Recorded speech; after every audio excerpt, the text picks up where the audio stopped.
BJP party ఆధ్వర్యంలో ఆదివారం సాయంత్రం సదాశివపేట పట్టణంలోని బసవ సేవ సదన్లో జీఎస్టీపై అవగాహన సదస్సు కార్యక్రమం నిర్వహించారు.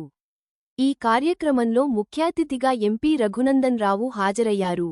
ఈ సందర్భంగా ఎంపీ రఘునందన్ రావు మాట్లాడుతూ కేంద్ర ప్రభుత్వం తీసుకున్న జీఎస్టీ స్లాబుల తగ్గింపు పేద, మధ్యతరగతి కుటుంబాలకు మేలు చేస్తుందని, దీంతో పేద, మధ్యతరగతి కుటుంబాలకు 3,000 నుంచి 4,000 వరకు లాభం చేకూరుతుందన్నారు.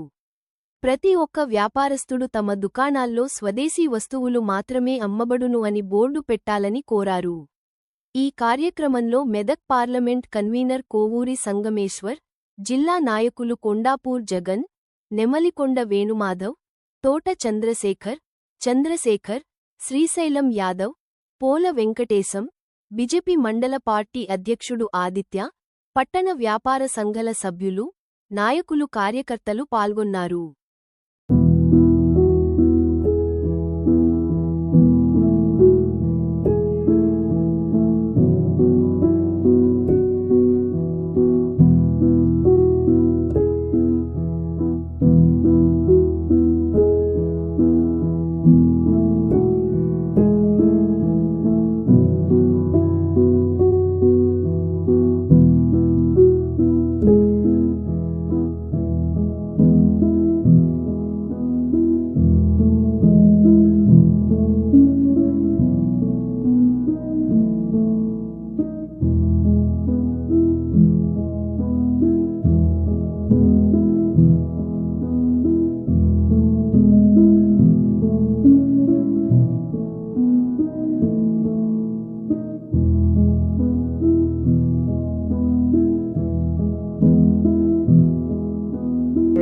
మంది మస్తు ఉంచుతున్నాడు అంటాడు.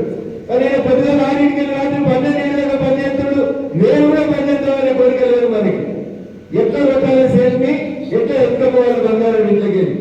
ఈ నేల ఆలోచన నుంచి ప్రజలు బయటికి రావాలని నరేంద్ర మోడీ గారి నాయకత్వంలో ప్రభుత్వం గత 11 సంవత్సరాల నుంచి కష్టపడితే 25 కోట్ల మంది ప్రజలు ప్రజలలోంచి ఇక వీళ్ళ కోసం జీఎస్టీ తగ్గించాల్సినటువంటి అవసరం ఉందని నరేంద్ర మోడీ గారు అనుకున్నారు. వాళ్ళ ఇంట్లో ఉంది, మా ఇంట్లో ఉండాలని కోరిక రాకుంటుందా ఉంటుందా? అప్పుడే మేము శరీరం ఉన్నప్పుడు 10వ తరగతిలో ఇంటర్మీడియట్ లో ఉన్నప్పుడు గల్లీలో ఒకటే టీవీ ఉంటుండే. మహాభారతము రామాయణం వస్తే పొద్దున 9 గంటల టీవీ బయట కూర్చొని చూసేవాళ్ళు. ఆ తర్వాత బ్లాక్ అండ్ వైట్ టీవీలు, చిన్న టీవీలు, పెద్ద టీవీలు, ఇప్పుడు ఎల్ఈడీలు వచ్చాయి. మరి మా ఇంట్లో కూడా టీవీ ఉండాలని డాక్టర్ రూమ్లో పనిచేసే ఒక అనుకుంటుందా అనుకోదా అక్క? ధర తగ్గింది అంటే ఆ రైతు ఎంత సంతోషపడతారో ఆలోచించాలి. మేము అమ్మాయిల కోసం, ఆధారాల కోసం, లేకపోతే 20 కోట్లలో ఉన్నటువంటి సేవల కోసం ఆలోచిస్తలేరు నరేంద్ర మోడీ గారు. పేదవాడు ఆర్థిక అసమానత లేకుండా అందరూ సమానమైనటువంటి దిశగా నడవాలనేది నరేంద్ర మోడీ గారి ఆలోచన. చదువుకున్న పిల్లలకి నోట్బుక్లు, పెన్నులు, పెన్సిళ్లు, రబ్బర్లు, ఆఖరికి ఎరేజర్ ఉంటారు కదా, షార్ప్నర్ ఉంటాయి కదా పెన్సిల్ చెక్కేది, దాని కూడా లిమిట్ తగ్గించి నరేంద్ర మోడీ గారి ప్రభుత్వం మీద చదువుకునే పిల్లల దగ్గర నుంచి మొదలుపెట్టే అటు వ్యవసాయం చేసుకునేటువంటి రైతు దాకా ప్రతి వస్తువు మీద ఈ ట్యాక్స్ ని తగ్గిస్తూ వచ్చినటువంటి ఆలోచన నరేంద్ర మోడీ గారి ఆలోచన. దీని వెంట ఒక దూరదృష్టి మాకు చాలా మంది అనుకున్నారు, నోట్లు రద్దు చేసి ప్లాస్టిక్ కార్డులు వాడుండి, బ్యాంకులో ఏటీఎంలు వాడుండి అని చెప్పినప్పుడు చాలా మంది నమ్మేది. స్కాలర్ కూడా పెడుతుందా పెట్టలేదా? మారిందా? దేశం మారలేదా? మీరు ఆశ్చర్యపోతారు. ప్రపంచంలో డిజిటల్ పేమెంట్ అంటే ఈ స్కానర్లు, పేటిఎంలు, ఏటీఎంలు, గూగుల్ ద్వారా పేమెంట్ చేసేటువంటి మొత్తం 193 దేశాలు ఉంటే ప్రపంచంలో యూపీఐ ద్వారా పేమెంట్లు, డిజిటల్ పేమెంట్ చేసే దేశాలలో భారతదేశం నెంబర్ 1 ఉంది. దేశం గర్వంగా దిగింది.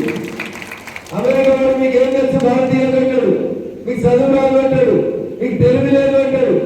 ఇలా అమెరికా ఒరిగి అమెరికా నడవాలంటే మనం లేకపోతే నడవలేనటువంటి పరిస్థితి వచ్చింది. ఇలా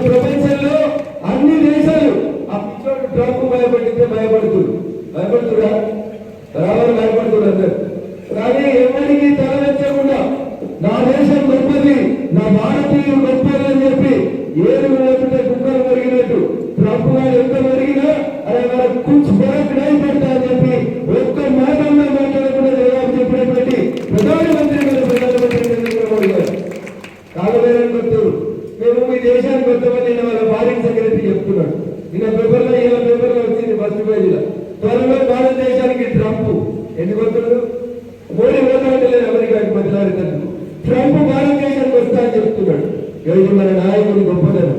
ఇది ప్రతి భారతీయుడు గర్వించాల్సినటువంటి సందర్భం తప్ప ఇంకొకటి కాదు. నరేంద్ర మోడీ గారిని మెచ్చుకుంటున్నట్టే ఆ కారణం అదంతా కూడా మనం వేసిన ఓట్లు మన నాయకుడికి ఆ ప్రపంచ దేశాల అధినేతలు ఇస్తున్నటువంటి గౌరవంగా భావించాలి. ఇది ప్రతి భారతీయుడికి దక్కినటువంటి గౌరవంగా భావించాలి. భావించాలా ఇంకో మాట చెప్తుంది. కరోనా వచ్చింది, ఏం చెప్పారు? ఈ భారతీయులు అసలు తప్పు పెట్టుకోరు, చేతులు కడుకోరు, పని చేసి వచ్చి అట్లే భోజనం చెప్తారు, అంత క్రిముల కిడగలతో తింటారు, షేయితో తింటారు, మేము మంచిగా స్పూన్లతో తింటాం, చాలా మంచి వాళ్ళం మేము, మా కరోనా రాదు. భారతీయులు ఎట్లా బతుకుతారో ఏమో పాపం అమాయకులు, వాళ్ళకి మాస్కులు లేవు, ఆక్సిజన్ సిలిండర్ లేవు, డాక్టర్లు లేరు. అయ్యో ఎన్ని కోట్ల మంది చచ్చిపోతారో భారతీయులని చాలా మంది మొసలు కన్నీరు కాల్సింది. ఏమైంది? నాయకుడు ఎవరంటే నడిపించేటువంటి నాయకుడు అంటారు. ఈ దేశాన్ని నడిపించి చూపించింది నరేంద్ర మోడీ. ఈ దేశ సైంటిస్టులకి ప్రేరణ చేసిండు నరేంద్ర మోడీ గారు. మన దేశంలో 140 కోట్ల మందికి ఫ్రీ టీకాలు ఇచ్చే కాదు, ప్రపంచంలో 151 దేశాలకి ఎవరు అడిగితే వాళ్ళకి టీకాలు పంపించినటువంటి దేశం నా దేశం, భారతదేశం. నా ప్రధానమంత్రి నరేంద్ర మోడీ గర్వంగా చెప్పుకునేలా చేసింది. ఒక్కొక్క ప్రధానమంత్రి ఫోన్ చేసి మాకు 4 ఆక్సిజన్ డబ్బాలు కొన్నిసార్లు అడుక్కునే స్థితికి నా దేశం ఎదిగింది అంటే అది కేవలం నరేంద్ర మోడీ గారి నాయకత్వం మాత్రమే సాధ్యమైంది తప్ప ఇంకొకటి కాదు. ఇది మంచి పనులు చేస్తుంటే కూడా కాళ్ళ మీద యాత్ర అయితే 10 రోజులు మసాజ్ చేయించుకున్నందుకు మళ్ళీ ఈ దేశానికి ప్రధానమంత్రి అయితే కలగలిగారు.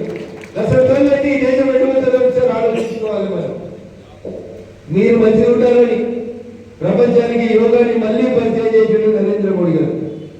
నిర్వహణ మణిపూర్ పోయిన ఫోటో చాలా సోషల్ మీడియాలో ట్రోల్ అవుతుంది. మోడీ గారు చూసిరా? చాలా మంది ఎమ్మెల్యేలు, ఎంపీలు దేశంలో చాలా మంది వాట్సాప్ లో స్టేటస్ పెట్టుకున్నారు. ఎట్లుంది ఒకసారి ఆ ఫోటో చూడండి. ఆయన నడుచుకుంటే పులి నడిచినట్టు కనబడుతుంది. 75 వయసులో నరేంద్ర మోడీ గారి పనితీరెట్లుంది, మిగతా నాయకుల పనితీరెట్లుంది అనేది ఒకసారి ఆలోచించింది. నా బిడ్డలు ప్రధానమంత్రి చేయాలి, నా కొడుకు 1,00,000 కోట్లు ఇవ్వాలి, ఇవేం లేవు. ఎవరో నవ్వుకుంటే ఒక రిపోర్టర్ అడిగితే వాళ్ళందరికీ ఉన్నాయి కదా సార్, మీకు ఏం లేవు కదా అంటే ఈ 140 కోట్ల మంది నా కుటుంబం అని చెప్పి నేను పనిచేస్తాను చెప్పినటువంటి నాయకుడు, ఆలోచన ఉన్నటువంటి నాయకుడు నరేంద్ర మోడీ గారు. మనం ఏం చేస్తున్నామో ఒకసారి ఆలోచించుకోవాలి.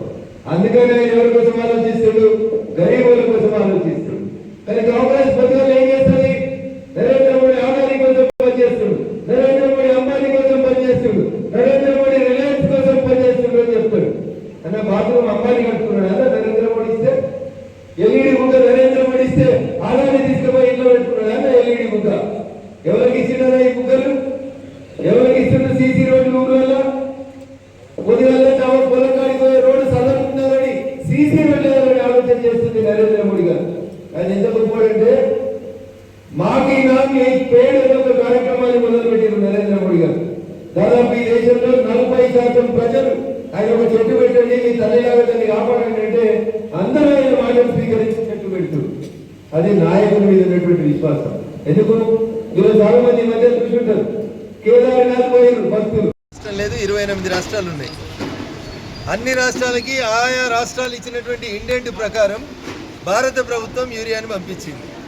మీకు సంసారాన్ని నడపడం చేతగాక, వచ్చిన యూరియాను సరిగా పంచలేక, ఒక్క మంత్రన్న ఒక్క జిల్లా కలెక్టర్ కార్యాలయంకి వచ్చి మన జిల్లాలో యూరియా ఎంతుంది, రైతన్నలారా మీరు బాగా ఆగం కాకుండా మేము యూరియా ఇస్తాం అని ఒక్క మంత్రి కూడా ఇయ్యాలే దాకా సమీక్ష చేయలేదు. ఆఖరికి ముఖ్యమంత్రి గారు కూడా యూరియా ఎంతుందనే సమీక్ష చేయలేదు. మీ దగ్గర స్టాక్ ఎంతుందో తెలియదు, రైతులకు ఎంత కావాలో తెలియదు. మీ అడ్మినిస్ట్రేటివ్ లోపాల వల్ల మొన్ననే ముఖ్యమంత్రి గారు ఆయన మాట్లాడుతూ చెప్పి ఎవరినైనా ఇంటికి తోలుకొచ్చుకొని వారం రోజులు సలహాదారుగా పెట్టుకుందామంటే 2వ వారం ఆయన తన కుర్చీ ఎత్తుకపోయేటట్టున్నారని భయపడుతున్నారు. కాంగ్రెస్ కుర్చీల పంచాయతీ కోసమే కొట్లాడుతుంది తప్ప యూరియా పట్ల, రైతుల పట్ల, కేంద్ర ప్రభుత్వం ఆలోచన విధానం పట్ల ఈ రాష్ట్ర ప్రభుత్వానికి అవగాహన లేదని చెప్పి మేము భావిస్తాం.